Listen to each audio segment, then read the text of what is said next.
3 طرح کا واز کرتے تھے. فرماتے تھے پہلے شریعت کے احکام بیان کروں گا, وہ کرتے فرماتے اب طریقت کے احکام بیان کروں گا, اس کے بعد فرماتے اب حقیقت بیان کروں گا. معرفت کی باتیں کرتے لوگوں پہ وجد ہو جاتا, ہو کر کے باہو ہو جاتے تھے. جنازے اٹھتے تھے آپ کی مجلس سے, یعنی لوگ تاب نہیں لاتے تھے, اسی کیفیت میں انتقال ہو جاتا تھا, جنازے اٹھا کرتے تھے. کوئی کریٹو ورک بھی کیتا جائے, کوئی پازیٹیو ورک بھی کیتا جائے, ساڑے ہی جے بندے اپنے ہی بندے مار دے رہے ہو.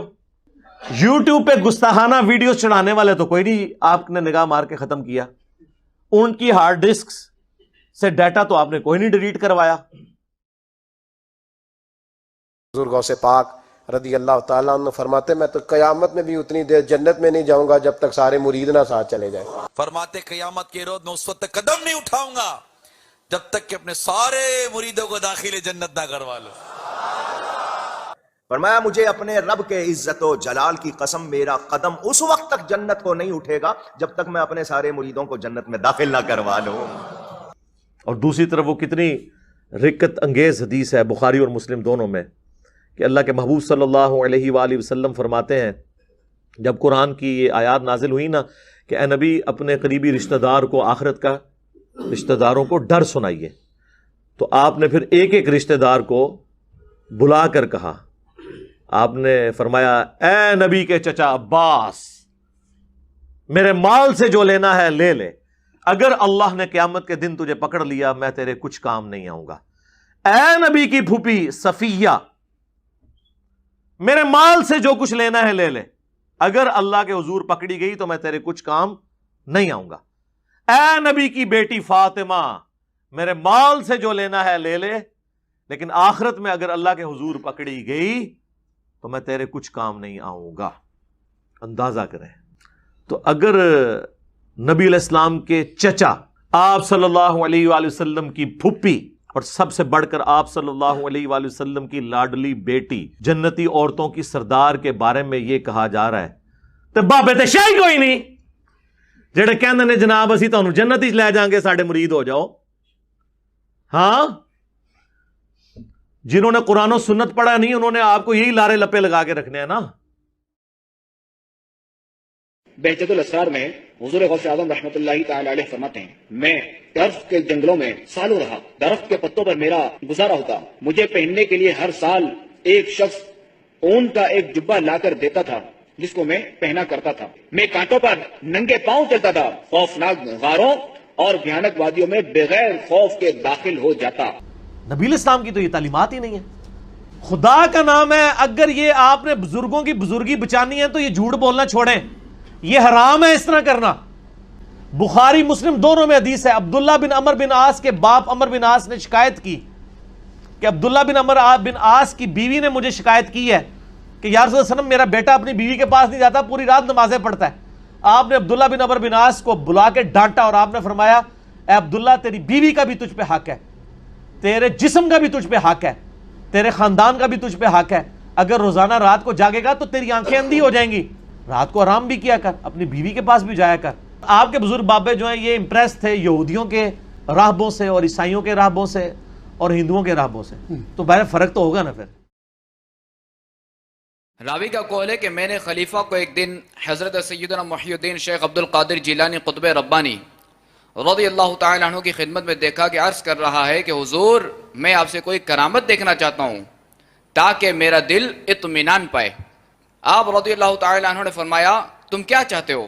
اس نے کہا میں غیب سے سیب چاہتا ہوں, اور پورے عراق میں اس وقت سیب نہیں ہوتے تھے. تو آپ رحمت اللہ تعالی علیہ نے ہوا میں ہاتھ بڑھایا تو 2 سیب آپ رضی اللہ تعالی عنہ کے ہاتھ میں تھے. وہ میں نے پہلے بھی عرض کیا کہ اب یہ قیامت تک کوئی بزرگ اس قسم کا کارنامہ نہیں کر سکے گا. اس کی وجہ یہ ہے کہ اب میڈیا کا دور ہے, اب جیو نیوز کا دور ہے, اب ARY ایکسپریس, دنیا ٹی وی, BBC, CNN, اس کے سامنے پبلکلی آ کے یہ چیز پروف کرنی ہوگی. وہ تو ہر چیز ادھیڑ کے جو ہے وہ سائڈ پہ کر دیں گے, سارا چٹا بٹا کھول کے رکھ دیں گے. تو اس حوالے سے یہ سب کی سب چیزیں جھوٹ پہ چل رہی تھی, اس لیے اب آپ کو آج کل کوئی ایسے واقعات نہیں نظر آئیں گے. ورنہ دعویٰ تو ہے نا جی ہر وقت اللہ کے اولیاء سے, اب اولیاء بھی ان کے لیے اس قسم کے کرتب دکھانے والے لوگ رہ گئے. جی دنیا خالی نہیں ہوتی تو ہونتے آمن اولیاء سامنے ہونتے ضرورت ہے زیادہ. اب تو لوگ قرآن و سنت پڑھ پڑھ کے ان کے بقول گمراہ ہو رہے ہیں, تو اس وقت تو زیادہ ضرورت ہے کہ یہ لوگ سامنے آئے اور کرتب کر کے لوگوں کو دکھائیں. لیکن یہ اب انشاءاللہ نہیں لائیں گے. اس قسم کا کوئی کام نہیں کر سکیں گے، کیونکہ ان کے اوپر بہت بڑا میڈیا کا چیک لگ چکا ہے الحمدللہ۔ ماں نے بھیجا، بسم اللہ کریں، قرآن شریف پڑھیں۔ استاد صاحب نے کہا پڑھو بسم اللہ الرحمن الرحیم۔ حضرت نے 14 اور ایک روایت کے مطابق 18 پارے زبانی سنا دیے۔ وہ استاد کہنے لگا یہ بچہ پڑھنے آیا ہے یا پڑھانے آیا ہے؟ ہیں؟ ماں بھیج رہی ہے بسم اللہ کراؤ، اس کو 18 پارے یاد ہے۔ ادھر بچہ کہہ رہا تھا استاد جی پہلا پڑھا ہوا تو سن لو۔ پیغام بھیجا ماں کے پاس، یہ ماجرا کیا ہے؟ تم نے بھیجا ہے بسم اللہ کے لیے، اس کو 18 پارے یاد ہے۔ تو ماں کہتی ہے کوئی تعجب کی بات نہیں، مجھے 18 پارے یاد ہے، جب یہ پیٹ میں تھا میں پڑھتی تھی، اس نے سن کر وہیں یاد کر لی ہے کہ میرے مرشد نے پڑھنا شروع کر دیا۔ اعوذ باللہ من الشیطان الرجیم، بسم اللہ الرحمن الرحیم۔ یہ پڑھنے کے بعد سورۃ الفاتحہ پوری پڑھ لی، اس کے بعد الف لام میم شروع کر دی، اور پوری سورہ بقرہ بھی سنا دی۔ یہاں تک کہ میرے مرشد پاک نے 5 سال کی عمر میں بغیر کسی ظاہری استاذ کے پاس پڑھے 18 پارے پڑھ کر سنا دیے، اور وہ بھی زبان۔ اس بزرگ نے عرض کی شہزادے اور بھی پڑھیے نا، فرمانے لگے بس مجھے اتنا ہی یاد ہے، میں 18 پارے کا حافظ ہوں، کیونکہ میری ماں کو بھی اتنا ہی یاد تھا۔ جب میں اپنی ماں کے پیٹ میں تھا اس وقت میری ماں جب پڑھا کرتی تھی تو میں نے سن سن کر یاد کر لیا تھا۔ اسی سے وہ انہوں نے کہانی نکال لی ہے نا کہ شیخ عبدالقادر جدو پیدا ہوئے تھے 14 سپارے فصل، ایسے پاسبل نہیں ہے، بالکل جھوٹ ہے۔ یعنی صحابہ کرام تو صحابہ صفحہ بچارے بیٹھ کے پورا دن حضور سے تعلیم حاصل کرتے تھے، تو انہوں نے تو قرآن یاد نہیں کیا، اور یہ کہتے ہیں کہ جناب پیدائشی حافظ سن۔ غوث پاک فرماتے 3 سال میں نے کچھ نہیں کھایا پیا۔ 3 سال کے بعد خضر علیہ السلام 2 روغنی روٹیاں، جس کو آپ پراٹھا کہتے ہیں یا شیر مال کہتے ہیں، 2 روغنی روٹیاں اور دودھ کا پیالہ لے کر آئے اور مجھے کہا کہ کھاؤ۔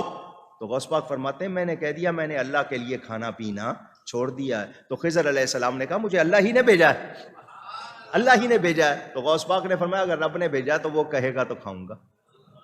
غیب سے آواز آتی تھی اے عبد القادر تجھے میرے حق کی قسم کھا، تجھے میرے حق کی قسم دی۔ حضرت خضر کہتے ہیں یہ آج تک زندہ ہے، آج تے چھاڑ دیو۔ حضور کے زمانے میں تھے؟ جی تھے۔ تو جب نبی علیہ السلام نے دعوی نبوت کیا تو سب سے پہلے تو خضر کو آ کے ان کی دعوت قبول کرنی چاہیے تھی نا، کیونکہ ہے کہ جب میں تمہیں پیغمبر بنا کے بھیجوں اور کوئی اور پیغمبر آئے تو تم نے اس کو ویلکم کہنا ہے۔ تو حضرت خضر نے کہاں پہ، خضر اردو میں بولتے ہیں لفظ خضر ہے، خضر دواد کے ساتھ۔ یہ کوئی ضعیف روایت دکھائیں کہ حضرت خضر حضور کے پاس آتے ہیں اور کہیں یا رسول اللہ میں آپ پہ ایمان لایا ہوں۔ جبرائیل کا تو آتا ہے انسانی شکل میں آئے ہیں، خضر کا کہیں پہ آتا ہے؟ تو جعلی سارا کام بنایا ہوا ہے۔ وہ خضر موسیٰ کے زمانے میں تھا، وہ فرشتہ تھا، پیغمبر تھا، واللہ عالم، وہ ایک واقعہ رپورٹ ہوا، دیٹس آل۔ اچھا خضر بھی ان کا جو ہے نا، ان کا خضر وہ اتنا ہوشیار ہے، حضور کے زمانے میں غائب، غزوہ بدر میں غائب، احد میں غائب، قادسیہ یرموک میں غائب، بعض جا کے بابیانوں پہ ملتا ہے۔ وہ بیسیکلی شیطان ہے جو انسانی شکل میں ان کو ملتا ہے۔ ایک مرتبہ سیدی غوث اعظم رضی اللہ تعالیٰ عنہ اہل بغداد کی نظر سے غائب ہو گئے۔ لوگوں نے معلوم کیا کہ کہاں گئے، دجلہ کی طرف پتہ چلا تشریف لے گئے ہیں۔ تلاش کرتے گئے، دیکھا کہ آپ پانی پر چل رہے ہیں اور مچھلیاں نکل نکل کر آپ کو سلام کر رہی ہیں، قدم چوم رہی ہیں۔ اسی اسنا میں ایک بڑی نفیس جائے نماز دیکھی، ایک تخت سلیمانی کی طرح ہوا میں معلق ہو کر بچھ گئی۔ اتنے میں بہت سے لوگ آ کر جائے نماز کے گرد جمع ہو گئے۔ ظہر کا وقت تھا، تکبیر ہوئی، حضور امام ہوئے، نماز قائم ہوئی۔ جب آپ تکبیر کہتے تو حاملان عرش اٹھانے والے فرشتے آپ کے ساتھ تکبیر کہتے۔ جب آپ تسبیح پڑھتے تو 7 آسمان کے فرشتے آپ کے ساتھ تسبیح پڑھتے، اور جب سمع اللہ لمن حمدہ کہتے تو آپ کے لبوں سے سبز رنگ کا نور نکل کر آسمان کی طرف جاتا۔ کہانیاں اتنی بڑی کہانی ہے۔ اور میرے بھائیوں، میں نے آپ لوگوں کو کئی بار بتایا کہ حضرت معاویہ رضی اللہ تعالیٰ عنہ جب حضرت عمر کے دور میں گورنر بنے تو رومن امپائر کے ساتھ جنگیں جاری رہتی تھیں، تو وہ سمندروں میں ان کی بہت بڑی یعنی آرمی موجود تھی، بڑے بڑے بحری جہاز تھے۔ تو حضرت معاویہ نے حضرت عمر کو خط لکھا کہ آپ مجھے اجازت دیں میں بھی ایک بحری بیڑا تیار کروں. تو حضرت عمر نے کہا بھئی میں تمہیں اجازت دیں, میں یعنی اپنے ساتھیوں کی لائف سٹیک پہ لگا کے, رسک پہ لگا کہ میں بحری بیڑا بنانے کی اجازت نہیں دوں گا. یعنی صحابہ کرام کے تو کہیں دماغ میں نہیں سن کہ بابے سمندر تو ٹور بھی لیندے نے. احمد انہوں ہی دسنا چاہ رہے ہیں کہ کتنی بڑی کہانی ہے. پھر حضرت عثمان کے دور میں دوبارہ سے ریکویسٹ کی گئی تو حضرت عثمان نے پھر ان کو اجازت دی اس حوالے سے کہ بحری بیڑا, پہلا بحری بیڑا پھر حضرت عثمان غنی رضی اللہ عنہ کے دور میں تیار ہوا ہے. اس کی میں نے انجینئرنگ کی ہے کہ صحابہ کرام علیہم رضوان, ان کو تو یہ وہم بھی نہیں تھا کہ سمندر کے اوپر چلا جا سکتا ہے. وہ کہتے ہیں بندے کے مروان لگے ہو, وہ کہتے ہیں بسم اللہ پڑھی تے پانی تے ٹرنا شروع کرتا. سر پانی چھڈ دو, میں تانوں ایتھے ایک نالے تو کوئی ٹور کے تہاڈا کوئی بزرگ دسے بسم اللہ پڑھ کے. بلکہ کئی بزرگوں کو تو تیراکی نہیں آتی ہوگی, ان کو تو آپ 8 فٹ پانی میں بھی ڈال دیں تو یہ زندہ نہیں باہر نکل سکتے. ایک شخص آپ کی بارگاہ میں آیا, اس کا نام بھی لکھا ہے کہ ابو سعد عبداللہ بن احمد بن علی. اس نے آ کے کہا کہ میری بیٹی مکان کی چھت پہ چڑھی, اس کا نام فاطمہ اور 16 برس کی اس کی عمر صرف, تو اس کو جن اٹھا کر لے گیا ہے, میری بیٹی کو جن اٹھا کر لے گیا ہے. وہ حضرت غوث پاک کی بارگاہ میں آیا, اس نے یہ واقعہ سنایا کہ میری بیٹی کنواری ہے, خوبصورت ہے, چھت پہ چڑھی اور جن لے گیا ہے, میں کیا کروں؟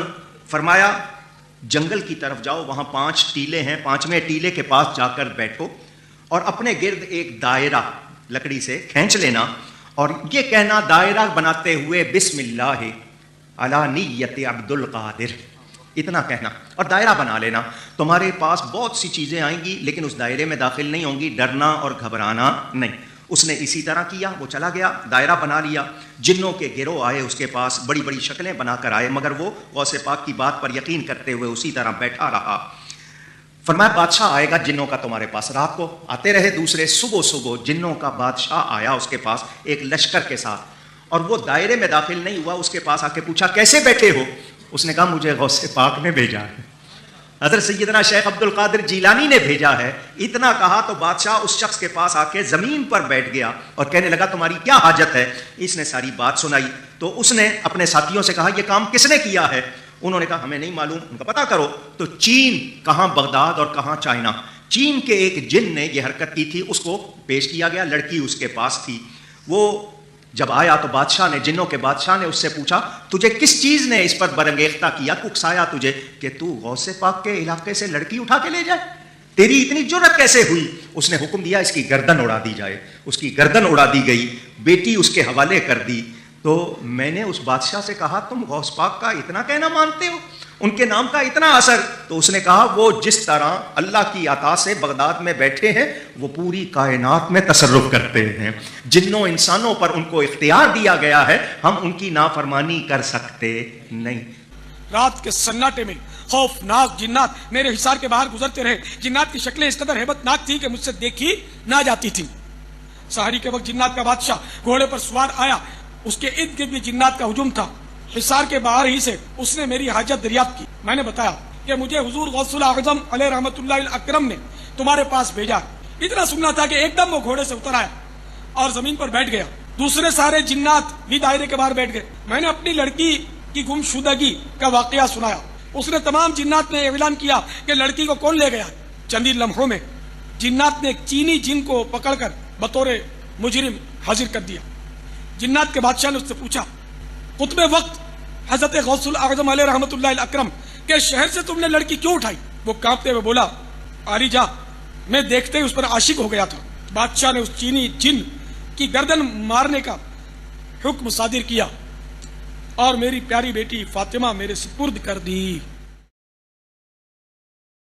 ایک شخص تھا اور وہ بڑے پائے کا بزرگ تھا, اللہ کا ولی تھا. وہ 70,000 کے بیچ میں بیٹھا ہوا ہے اور انہیں انتہائی حاجت محسوس ہو رہی. وہ ٹوائلٹ جانا چاہتے تھے, اجابت خانہ بیت الخلا جانا چاہتے تھے.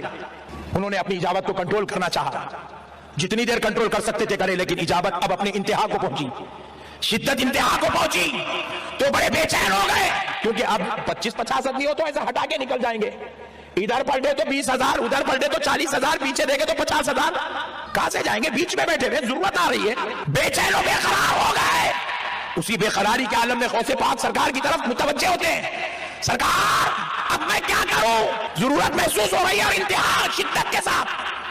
غوث پاک سرکار حالانکہ انہوں نے آواز نہیں دی، بس خالی اندر آپ کی طبیعت میں محسوس ہوتا ہے غوث پاک کیا کروں. غوث پاک سرکار ایسے بازو سے اپنا رومال اٹھاتے ہیں اور ان کی طرف پھینک دیتے ہیں. جیسے ہی پھینکے وہ رومال اڑتا ہوا ان کے اوپر جا کر گرتا ہے، اس بزرگ پر جن کو حاجت محسوس ہو رہی ہے. وہ فرماتے ہیں خدا کی قسم رومال قریب آیا جب مجھ پر گرنے لگا تو میں اس رومال کے گرنے کے وجہ سے آنکھ یوں بند کیا.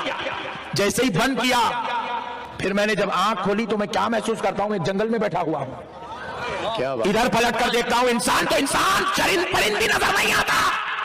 تو مجھے شدت سے ضرورت آ رہی تھی، میں نے ایک کونا دیکھا اور وہاں ضرورت کر لی. ضرورت سے فارغ ہوا، پھر ایک جگہ گیا، پانی ملا، وہاں سے وضو بھی کر لیا. وضو کر کے پھر میں نے سوچا کہ میں کہاں ہوں؟ غوث پاک کی مجلس میں تھا، یہاں کہاں گا؟ ابھی خیال کر ہی رہا ہوں، چہرے پہ سے رومال ہٹایا تو پھر غوث پاک کی مجلس میں بیٹھا ہوا. دیکھیں یہ اب سائنٹیفک دور ہے، ادھر آپ نے ایشوز کو پیش کرنا ہے تو آپ نے ایک بکش فارم میں پیش کرنا ہے کہ ہاں یہ اس طرح نہیں اس طرح ہے. اور میں آپ کو بتاؤں یہ جو معجزات اور کرامات کو ہم مانتے ہیں لیکن یہ کسی کے اختیار میں نہیں ہے الا ایک انبیاء کے ساتھ معجزات اٹیچ ہے. کرامت اللہ تعالیٰ جس کے اوپر ظاہر کرتے ہیں. یہ جس طرح سپر مین اور ٹارزن بنا کے پیش کرتے ہیں نا بزرگوں کو، تو چونکہ ان کے دعوے ہیں نا تو کر کے بتائیں. ایک اور جگہ فرماتے ہیں اگر میرا مرید مشرق میں ہو اور میں مغرب میں ہوں اور اس کا ستر کھل جائے تو میں وہیں سے ہاتھ بڑھا کر اس کا ستر ڈھانک دوں. مزید میرے غوث پاک رحمت اللہ تعالی علیہ فرماتے ہیں اگر میرا مرید مشرق میں ہو اور میں مغرب میں ہوں اور اس کا پردہ کھلے میں ڈھانک دوں گا. اور اگر میرے مرید کا ستر مشرق میں کھل جائے اور میں مغرب میں ہوں تو میں اس کو چھپانے والا ہوں. غوث پاک فرماتے ہیں کہ اگر میرا مرید مشرق میں ہو اور میں مغرب میں ہوں، وہاں اس کا پردہ عفت گر رہا ہو، رب نے مجھے وہ طاقت و تصرف عطا فرمایا ہوا ہے، وہ طاقت عطا فرمائی ہوئی ہے کہ میں اس کے گرتے ہوئے پردے عفت کو سنبھالنے کے لیے حاضر ہو جاتا ہوں. تو سر اے کوڑا تے مدان کیڑا سچا قادری آ جائے سامنے. سچا قادری سارے سچے قادری جڑے نا انڈرویئر پا لو، توتیاں پا لو، اس تو بعد میڈیا دے سامنے آ کے اپنے بزرگاں دی بزرگی دے فن دا مظاہرہ کرو. ایٹ لیسٹ وہ تو کم از کم کرے نا. جن کے لاکھوں مرید ہیں وہ تو سچے قادری ہیں نا، جو خود قادری سلسلہ پہ کہتے ہیں کہ ہمارے ذریعے سے بیعت ہو رہے ہیں. ان کا تو اگر ایک بندے کا ستر کھلنے سے اگر پورا پاکستان ان کے اس میں آتا ہے اور دوزخ میں جانے سے بچتا ہے تو سر قربانی دے دیں، کیا فرق پڑتا ہے؟ سب کہانی ہے، جھوٹ ہے. میرا یہ قدم تمام اولیاء کی گردن پر ہے. جناب حضرت غوث ثقلین کا یہ کلام قدمی عازی علی رقبۃ کل ولی اللہ، میرا یہ قدم اللہ کے سارے ولیوں کی گردنوں پر ہے. غوث اعظم شیخ عبد القادر جیلانی، ان کا قدم سب ولیوں کی گردن پر. سر یہ جو جملہ ہے نا کہ تمام اولیاء کی گردن پہ میرا پاؤں ہے، یہ کوئی مسلمان نہیں بول سکتا. ولی تو چھوڑ دیں، یہ شیخ عبد القادر جیلانی پہ جھوٹ باندھا گیا. انہوں نے نہیں کہیں کہا یہ. اللہ کا نیک بندہ تو ہر وقت ڈرتا رہتا ہے. وہ یہ فرعونی الفاظ یہ تو فرعون بولے گا کہ میرا لوگوں کے گردن پہ پاؤں ہے. کیا حضرت ابوبکر صدیق نے کہیں بولا ہے یہ کہ تمام صحابہ کی گردن پہ میرا پاؤں ہے؟ صحابہ کے سردار کون ہیں؟ ابوبکر صدیق. یہ کہتے ہیں عبد القادر جیلانی اولیاء اللہ کے سردار ہیں. اگر وہ سردار ہیں تو اس قسم کا فرعونی جملہ بولیں گے کہ اولیاء کی گردن پہ میرا پاؤں ہے؟ استغفر اللہ. یہ جملہ بولتے ہی بندہ اپنے ایمان کی فکر کرے. یہ سب کا سب فراڈ ہے.